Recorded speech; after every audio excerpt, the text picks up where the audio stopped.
Mais uma vez estamos aqui de novo para falar do processo judicial eletrônico. Estamos falando da resolução número 185 de 2013 do Conselho Nacional de Justiça. Vem comigo, vamos continuar falando deste assunto. Vimos aí os aspectos introdutórios, algumas definições terminológicas, definições dos termos usados na própria lei, a responsabilidade do usuário. Vamos tocar para frente agora falando a partir do artigo 6º do acesso ao sistema. Então agora falando do sistema propriamente dito e do acesso a esse sistema, vamos lá, artigo 6º. Para acesso ao processo judicial eletrônico, é obrigatória a utilização de assinatura digital, como nós já tínhamos visto, a que se refere o artigo 4º, parágrafo 3º desta resolução, com exceção das situações previstas no parágrafo 4º deste artigo. Parágrafo 1º. Os usuários terão acesso às funções... Peraí. Vem comigo de novo do artigo 6º lá no caput. Olha lá. Artigo 6º. Para acesso ao processo judicial eletrônico, é obrigatória a utilização de assinatura digital, a que se refere o artigo 4º, parágrafo 3º desta resolução. Isso a gente já tinha visto. Com exceção das situações previstas no parágrafo 4º deste artigo. Tá? Revoltadíssima essa lousa. Parágrafo 4º deste artigo. Então vamos pular o parágrafo 1º, 2º e 3º e vamos direto para o parágrafo 4º. Você viu o que falou aí o caput? O caput disse assim, ó, a regra é, para poder usar o processo judicial eletrônico, tem que ter a assinatura eletrônica naqueles termos que eu já falei para você. Mas, nas hipóteses do parágrafo 4º deste mesmo artigo 6º, não vai precisar. Então vamos ver as exceções. Quais são as exceções? Olha lá, parágrafo 4º. Será possível o acesso e a utilização do sistema PJE através de usuário, um login, e senha, exceto para assinatura de documentos e arquivos, operações que acessem serviços com exigência de identificação por certificação digital. Então, olha, o que está dizendo aí no parágrafo 4º? A regra é que eu preciso ter uma assinatura digital daquele jeito, por token ou por cartão, como a gente já viu. Mas, para alguns atos, eu não vou precisar. Para alguns atos, basta login e senha. Se eu tiver login e senha, eu consigo praticar todos os atos, exceto o quê? Volta lá no parágrafo 4º.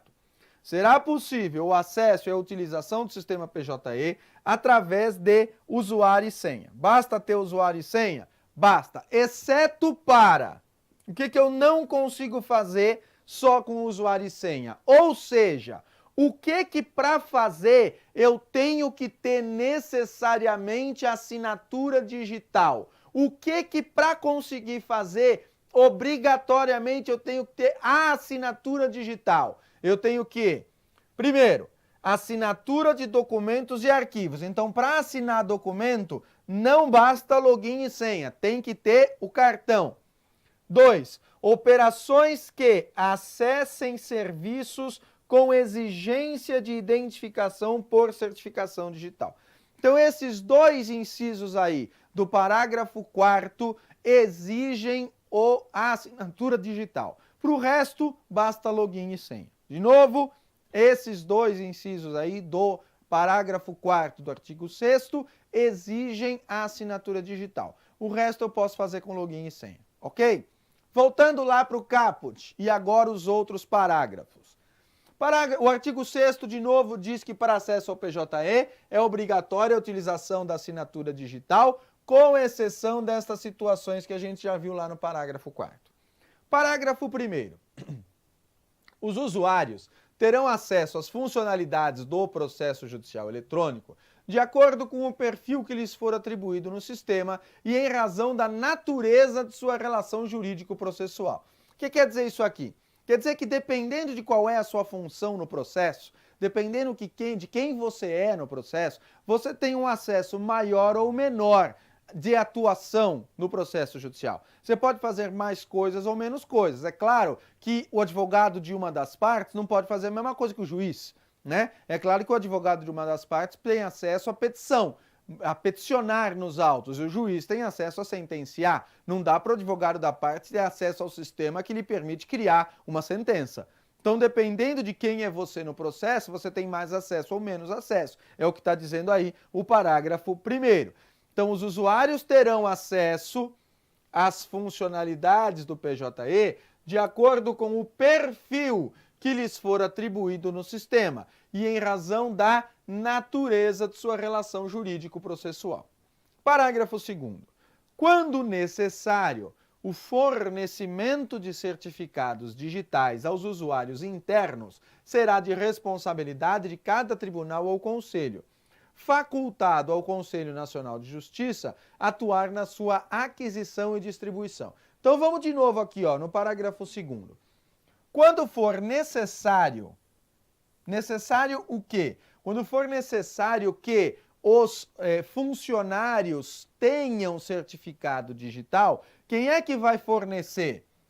O fornecimento do certificado digital será aos usuários internos, eu estou falando aqui, né? Será responsabilidade de cada tribunal ou conselho, facultado ao Conselho Nacional de Justiça atuar na sua aquisição e distribuição. Então, quem é responsável por fornecer a assinatura eletrônica certificado digital para os funcionários? É o tribunal. O próprio tribunal é responsável por fornecer o certificado digital, tá? O CNJ poderá, como ele diz aqui, atuar na aquisição. Parágrafo 3º.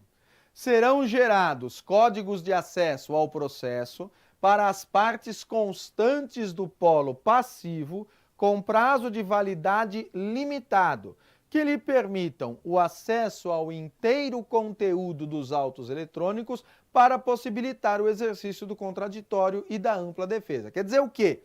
Quer dizer que quando o réu, a parte passiva no processo, for citado para poder responder ao processo, deve acompanhar essa citação, evidentemente, uma senha, algum tipo de acesso ao processo, porque senão ele estará impedido de praticar a sua defesa, né? É o que diz aí o parágrafo 3º, que a gente vai ler de novo.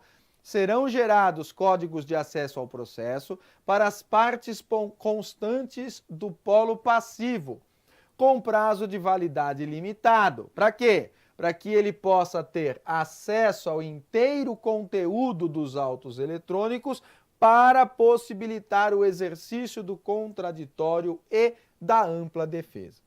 O parágrafo 4º nós já vimos aquela situação em que pode haver login e senha e quando que não pode. E por fim o parágrafo 5º aí desse artigo diz: o usuário acessando o PJE com login e senha poderá enviar arquivos não assinados digitalmente, devendo assiná-los com certificado digital em até 5 dias, nos termos da Lei 9.899. Então, continuando aí na sequência do parágrafo 4º, que a gente viu que é possível realizar alguns atos no processo eletrônico só com login e senha, pode subir documentos? Diz o parágrafo 5º que sim, mas, volta lá, o usuário acessando o PJE com login e senha poderá enviar arquivos não assinados digitalmente. Adianta? Não, porque para poder conduzir o processo, esses arquivos têm que ser assinados para verificar sua autenticidade. Então eu posso subir o arquivo não assinado e depois? Depois eu vou ter 5 dias para assinar. Olha lá. Devendo assiná-los com certificado digital e até no máximo 5 dias, tá? Então posso subir documento não assinado só com login e senha? Sim, mas depois eu vou ter que assiná-los no máximo 5 dias. Tudo bem até aí? Ok, continuando. Artigo 8º. O processo judicial eletrônico estará disponível 24 horas por dia ininterruptamente, ressalvados os períodos de manutenção do sistema. As manutenções programadas do sistema serão sempre informadas com antecedência e realizadas preferencialmente entre a meia-noite de sábado e as 22 horas de domingo, ou entre meia-noite e 6 da manhã dos demais dias da semana. A ideia é que se o processo é eletrônico, ele esteja disponível o tempo todo, 24 horas por dia, 7 dias por semana. É o que diz aqui o caput do artigo 8º, né? O processo estará disponível 24 horas por dia, ininterruptamente. Qualquer dia, qualquer hora eu posso ter acesso ao processo. Ressalvados os períodos de manutenção do sistema. Às vezes, pode ser necessário que haja manutenção no sistema, né? Necessário que se verifique alguma coisa, justamente para o sistema não sair do ar. Esta manutenção do sistema deve ser realizada deve ser avisada, com uma antecedência razoável. Olha lá o parágrafo único. Vai fazer manutenção? Ok, então as manutenções programadas do sistema devem ser informadas com antecedência e ser realizadas preferencialmente no horário em que não atrapalhe as partes, né? Num horário em que não atrapalhe quem quer ter acesso ao processo. Então, de fim de semana, da meia-noite do sábado até 22 de domingo, ou da meia-noite às 6 nos outros dias da semana. Isso é o que prevê aí o artigo 8º, ok? Prosseguindo. O artigo 9º nos diz assim, ó.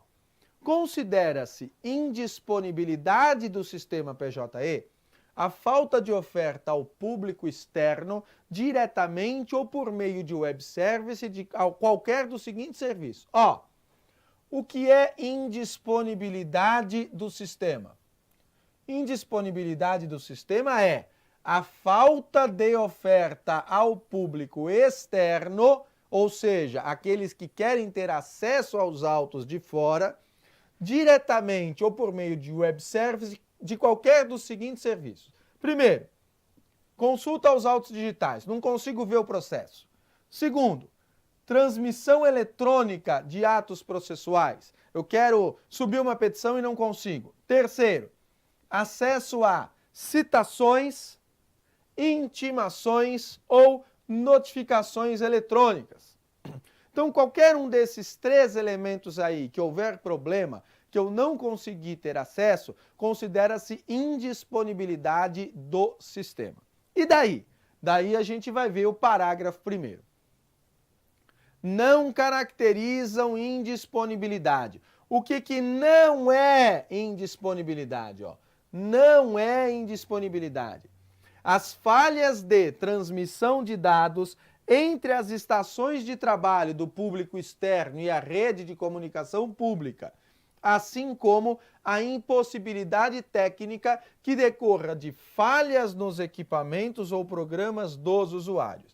Então, ó, falha de transmissão de dados entre as estações de trabalho do público externo e a rede de comunicação pública, ou seja, problema de transmissão de dados entre o seu computador, você usuário externo, e o sistema do tribunal, lamento muito, problema seu. Se há um problema na transmissão do seu computador, o tribunal não tem nada com isso, não é indisponibilidade.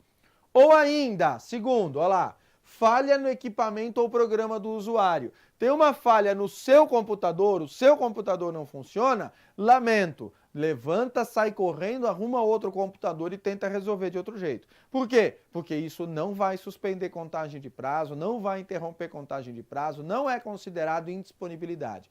Indisponibilidade é apenas, se não é possível, consulta aos atos digitais, mas por um problema do sistema interno do tribunal. Transmissão eletrônica por um problema interno do tribunal, acesso a citações, intimações ou notificações por um problema interno do tribunal. Se o problema é na comunicação entre o seu computador e o tribunal, ou no seu aparelho, lamento muito, não é indisponibilidade, ok? Parágrafo 2º. É de responsabilidade do usuário o acesso ao seu provedor de internet e a configuração do computador utilizado nas transmissões eletrônicas. Então, ó, acesso ao seu provedor e configuração do computador é problema do usuário. O que mais? acompanhamento do regular recebimento das petições e documentos transmitidos eletronicamente. Vou subir a petição, vou fazer o protocolo. Subi. Eu acho que subi. Eu verifiquei, eu tenho certeza, eu vi se foi emitido o recibo, eu vi se tem comprovante. Não tomei cuidado nenhum, problema meu.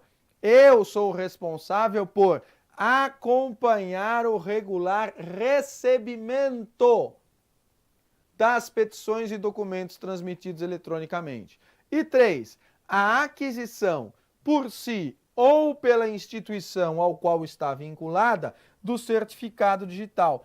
A aquisição de certificado digital é responsabilidade do usuário. O tribunal não vai dar certificado digital para todo mundo que for usar o processo, né?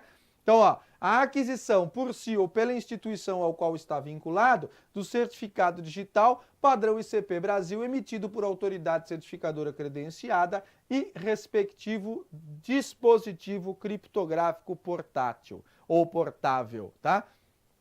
Isso é responsabilidade do usuário e não responsabilidade do tribunal, beleza? Que mais? Artigo 11.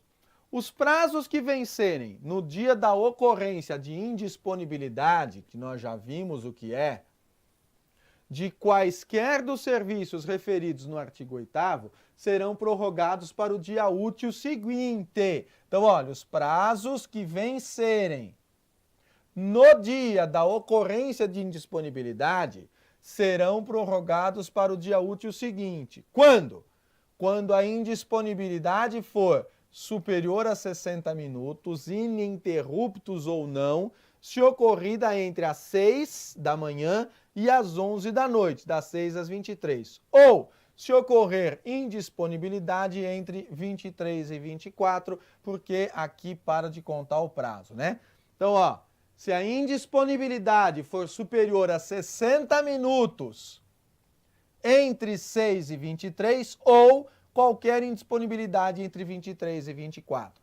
Em qualquer uma destas duas situações, qual é a consequência? A consequência é que o prazo vai ser prorrogado para o dia seguinte. Parágrafo 1º. As indisponibilidades ocorridas entre meia-noite e 6 da manhã dos dias de expediente forense e as ocorridas em feriados e finais de semana a qualquer hora não produzirão efeito do caput. É claro que não. Por quê? Porque não vai se encerrar prazo nesse dia, né? Não vai ser prazo final o prazo que cair em feriado ou que não tiver expediente forense. Parágrafo 2º. Os prazos fixados em hora ou minuto serão prorrogados até as 24 horas do dia útil seguinte, quando ocorrer indisponibilidade superior a 60 minutos, ininterruptos ou não, nas últimas 24 horas do prazo, ou quando ocorrer indisponibilidade nos 60 minutos anteriores ao seu término. Então, de novo, parágrafo 2º. Prazos fixados em hora ou prazos fixados em minuto serão prorrogados até as 24 horas do dia útil seguinte. Quando? Quando ocorrer indisponibilidade superior a 60 minutos, ininterruptos ou não, nas últimas 24 horas do prazo. Então, estou nas últimas 24 horas do meu prazo fixado em hora ou prazo fixado em minuto. Estou nas últimas 24 horas. Por exemplo, proceda fulano de tal em 48 horas, tal coisa. Estou nas últimas 24 horas. E aí, indisponibilidade por 60 minutos ou não, vai prorrogar meu prazo até as 24 horas do dia útil seguinte. Segunda hipótese, quando ocorrer indisponibilidade nos 60 minutos anteriores ao seu término. Estou faltando 1 hora para acabar o prazo. E aí? E aí ficou indisponível o sistema. Prorroga até as 24 horas do dia útil imediatamente seguinte, tá? Parágrafo 3º. A prorrogação de que trata este artigo será feita automaticamente pelo sistema PJ. Não precisa nem pedir, tá? A prorrogação aqui é automática. Artigo 2º. A indisponibilidade previamente programada produzirá as consequências previstas em lei e na presente resolução e será ostensivamente comunicada ao público externo com pelo menos 5 dias de antecedência. Pelo menos 5 dias de antecedência. Então, se for acontecer indisponibilidade programada, por exemplo, pela necessidade de manutenção durante o período do expediente, por exemplo, porque vai haver uma mudança no sistema, uma atualização no sistema, alguma coisa assim, e por isso vai ficar indisponível, tem que ser amplamente divulgada com no mínimo 5 dias, ok?